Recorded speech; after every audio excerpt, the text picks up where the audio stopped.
再次強調，我知道我剛才問過你啦，但我而家想正式記錄一下，大約幾耐以前你離開咗委內瑞拉？嗰陣大約係2014年，我個仔得1歲，我真係撐唔落去啦，因為我哋已經去到一個地步，係連尿片都冇，又買唔起任何嘢。我唯有同人講，喂，我有奶粉，你有冇尿片？我哋就係咁樣靠以物嚟生存。我真係唔想我個仔經歷呢一切，所以我當時覺得最好嘅做法就係離開。好嘅，讓我哋確保你仲喺鏡頭畫面內完美。我知道你講過，你仲有一啲家人仍住喺委內瑞拉。我有叔伯、姨媽同堂兄弟姊妹，我細佬都仲喺嗰度。而家顯然地，我知道全世界嘅人，我敢肯定，特別係你嘅家人，一直都喺度關注週末委內瑞拉發生嘅新聞。我知道而家有好多討論，特別係呢個國家美國嘅人，有啲人可能唔喜歡我哋所做嘅，唔認同軍方喺委內瑞拉移除馬杜羅 Maduro 嘅行動。但據我所知，有好多委內瑞拉人對呢件事發生嘅方式感到欣喜若狂。所以我哋一定要喺度澄清翻個事實，呢點係最重要嘅。嗰啲反對委內瑞拉所發生嘅事嘅美國人，100%都係冇親身經歷過嘅。無論你喺美國生活得幾辛苦，都永遠無法同我哋呢26年嚟所忍受嘅饑荒、迫害同毀滅相比。你哋可能因為覺得軍事行動係為咗石油而感到不滿，外面確實係咁講，但係當我哋啲人餓到要喺垃圾桶揾嘢食嘅時候，冇人出過聲。我曾經有朋友要執人哋掉落垃圾桶嘅殘羹剩飯嚟食。我有家人因為我哋想由身處嘅國家寄藥返委內瑞拉，但政府唔俾藥進口，結果就咁死。唔好意思，支旗跌咗落嚟。係，我哋講緊美國人點睇呢件事，但對我哋嚟講，老實講，呢個係救贖。我哋視之為一個可以再次擁抱家人嘅機會。因為對唔住，我哋真係鬥得好辛苦。我哋一係被殺，一係被坦克車碾過，一係被拉入監獄，然後消失。同我一齊讀書嘅人就咁消失咗，佢哋就咁俾人帶走咗。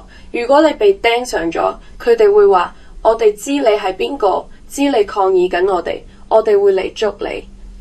我以前喺委內瑞拉政府嘅銀行做嘢，佢哋有一份名單，無論總統去邊，我哋都要喺指定時間出現，去製造一種場景，好似坐滿人嘅假象。所以一個未經歷過社會主義恐怖統治嘅美國人，永遠都唔會明而家發生緊咩事。我唔理你有咩碩士學位，除非你親身感受過，否則你永遠唔會明。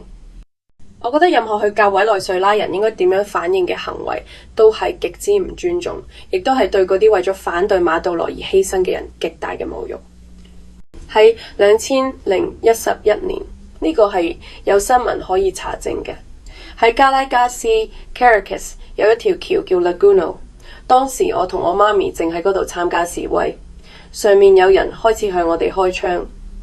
當時嘅命令係任何着住國旗圖案衫嘅人一律射殺，而當時其中一個向示威者開槍嘅人，正正就係馬杜羅。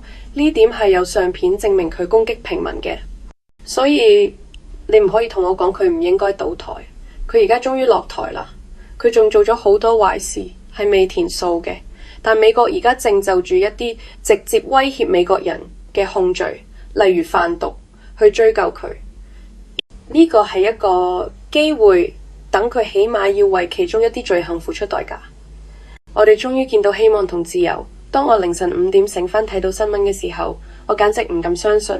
我喺度諗，唔係台，呢個係冇可能。我再讀多次，然之後我成個人跳起咗，開始大叫同大嗌。我打俾我媽咪，打俾我細佬，我哋真係好開心。呢個係我哋一直以嚟嘅祈禱同夢想。我哋仲未完全自由。我哋需要美國留喺委內瑞拉，直到所有壞人都走晒。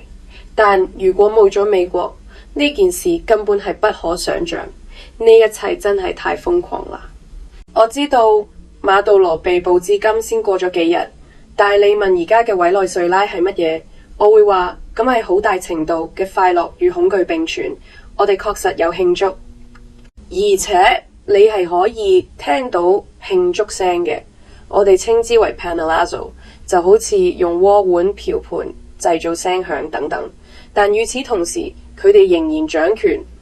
儘管馬杜羅下台咗，但羅德里奎茲 Delcy Rodriguez 同佢一樣壞，所以人機一直受到威脅，而且啲人正積極地受到威脅。如果你對而家發生嘅事表現出支持，佢哋就會過嚟捉你。所以點解你喺委內瑞拉嘅街頭睇唔到委內瑞拉人？因為我哋知道委內瑞拉嘅軍隊仍然喺羅德里奎茲嘅控制之下。如果我哋走出去支持而家發生嘅事，結果將會同過去發生嘅所有抗爭一樣。我哋唔係被槍擊、被殺，就係失蹤。總之，壞事會發生。我哋喺 WhatsApp 上面收到信息，我細佬都話喺當天早上炸彈襲擊嘅時候，我哋居住嘅地方或者曾經係屋企嘅地方，直線距離唔到1英里處，就係其中一枚炸彈擊中火山天線嘅地方。佢話佢聽到咗，都睇到咗，感覺就好似世界末日。但對於政府所能做出嘅行為，恐懼感太大啦。當我哋喺屋企人群組傾偈嘅時候，因為佢需要去第嘅地方俾手機充電，嗰度斷電咗。喺佢回程嘅時候，我哋建議佢刪除所有嘅對話記錄，刪咗 WhatsApp， 刪咗你嘅 Instagram， 唔好分享任何嘢。如果佢哋喺回程中攔下你，確保你身上冇任何呢啲對話，因為嗰係佢哋做第一件事。佢哋要求你交出手機，檢查你嘅 WhatsApp， 睇你一直談論啲乜嘢。喺嗰之後，你可能就會出事，亦都可能唔會。咁講返你屋企人，你會唔會擔心佢哋嘅安全？我好擔心佢哋嘅安全。喺呢一種情況下，有任何方法能夠真正保證佢哋嘅安全咩？如果美國派地面部隊進入嘅話，係嘅，抱歉，請繼續。因為事情係咁樣嘅，我認為美國而家處理事情嘅方式好聰明，但對我哋嚟講，雖然呢個好正，但我哋心裏面想嘅係，請唔好保留，全部投入啦。因為嘅就好似踩喺蛇頭上嚟，你必須將踩死。如果你將隻腳從蛇頭上面移開，佢會瘋狂咁衝出嚟咬我哋所有人。所以危險仍然存在，恐懼亦都仍然存在。但我哋擁有咗幾十年嚟未曾有過嘅嘢，咁就係希望，因為我哋嘅希望係佢哋唔會淨係入嚟移除佢，然後就走晒。哦，係你冇事啦。我哋只係因為佢所做嘅嘢而帶走佢。我哋嘅希望係，如果美國離開，佢哋仍然會販毒，仍會繼續做佢哋正在做嘅所有嘢。所以我哋希望因為美國嘅存在而帶嚟改變。而家我哋需要澄清事實，委內瑞拉喺70同80年代有個黃金年代。當時委內瑞拉嘅石油工業係由美國公司、由美國人經營嘅。美國人建造咗學校，建造咗基礎設施、道路同一切。我嘅祖父曾經同佢哋並肩工作。呢個唔似外界講嘅，美國想要委內瑞拉嘅石油。我嘅意思就係，當然俄羅斯、伊朗，所有呢啲國家亦都想要石油，但係區別在於石油被用嚟做咩？當委內瑞拉處於全盛時期，靠嘅係美國。字面上，我哋嘅語言中有啲詞彙係美式英語嘅改編，例如 Watchman 警衛，我哋就叫佢 Watchman。呢個係因為我哋喺70年代同美國人嘅關係非常密切。委內瑞拉西部所有運作石油工業嘅公司都喺度巔峰狀態，我哋幾乎融為一體。後來發生咗乜嘢？喺80年代末，查維斯之前嘅一任總統卡洛斯·安德烈斯·佩雷斯決定將其國有化。嗰陣時有啲公司開始離開。查維斯執政幾年後，佢決定100%國有化，但係佢並唔係以應有嘅方式進行，比如補償投資或者與公司結清賬目再送走佢哋。佢直接沒收咗公司，變咗委內瑞拉石油公司。結果係咩？完全嘅混亂，因為冇一個委內瑞拉人準備好接手留下嚟嘅石油公司，佢哋唔知道如何操作煉油廠，唔知道如何運作公司。呢個就係我哋點樣從最大嘅石油國家變成產量唔到18%，我哋嘅產量比哥倫比亞仲少。呢個簡直界，我哋甚至無法精煉我哋自己嘅重油。呢個就係點解伊朗必須幫助我哋。呢一切都太瘋狂啦。所以當有人話美國只係想要石油，攞去吧，我哋只係想要食物，攞走石油吧。如果俄羅斯、伊朗同埋所有嗰啲國家都已經攞咗，同埋古巴請啦，美國攞走佢，歡迎美國人請。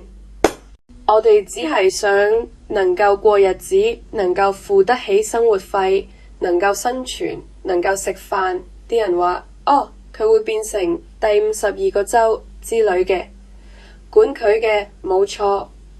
我仲會跳 YMCA 慶祝，因為嗰樣我嘅屋企人碗裏面先會有食物，因為我將能夠去擁抱我嘅細佬。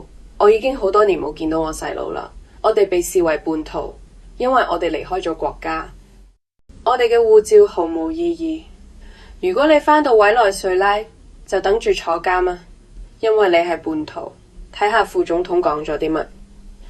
如果我哋攞住嗰本護照返到委內瑞拉，而且係好似咁樣地方返去，或者曾經講過任何反對政府嘅話，我哋就會被關進監獄。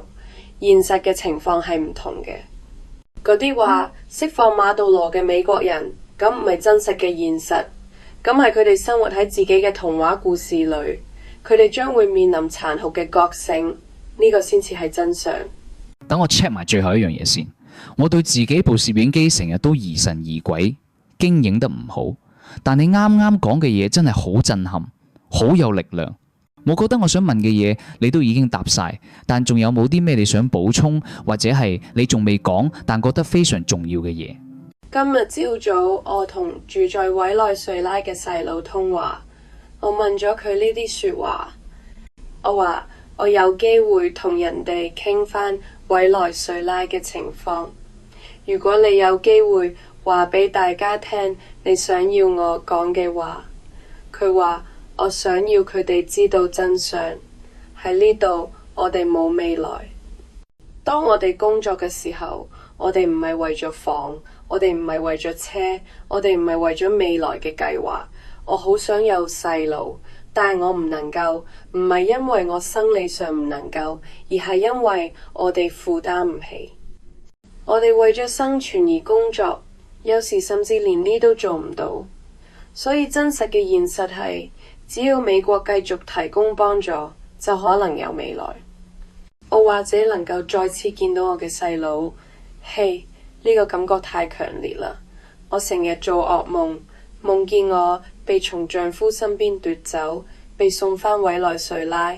我害驚佢哋會對我做咩？嗰啲係噩夢，因為我愛我嘅國家，但係我該如何喺嗰度生活？我該如何喺嗰度生存？嗰度甚至冇生存嘅機會，我不得不離開我嘅國家。我不得不帶住1歲嘅孩子跨越邊界去巴西。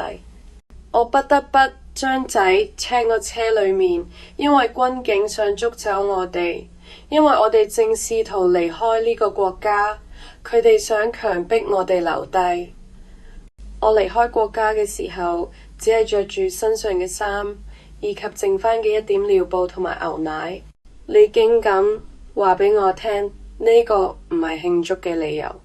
當我第一次嚟到美國嘅時候，我喊咗，不得不轉向丈夫，請佢幫我打開淋浴頭，因為我甚至唔知道如何打開淋浴。當我走進 Ukima， 睇到有咁多食物可以選擇嘅時候，我簡直唔敢相信。我哋嘅現實係唔同嘅，我哋想要活下去，而你哋喺呢個國家擁有咗一切，比你哋想象嘅仲要多。我只希望你哋能夠多愛佢一啲，多尊重佢一啲。因為如果我必須為美國獻出生命，我會㗎。因為我嘅屋企人，我能擁有夢想、希望同未來嘅計劃。夢想一棟房、一架車，同埋所有呢啲瑣碎嘅嘢，都係因為美國。無論佢哋做咩，佢哋可以摧毀我哋嘅身體，佢哋可以摧毀我哋嘅歷史，佢哋可以摧毀佢哋所做嘅一切。佢哋摧毀咗玻利亞爾貨幣，從我哋嘅國家攞走咗5個零。佢哋可以摧毀任何嘢，但係呢度心裏面嘅嘢呢？我哋經歷過嘅、幸存過嘅嘢，佢哋永遠奪唔走。總有一日，我哋會作為一家人再次擁抱埋一齊。我哋會話我哋成功咗，咁係因為着住制服嘅正義之士去將嗰個人帶走咗。呢個就係真相。我好抱歉，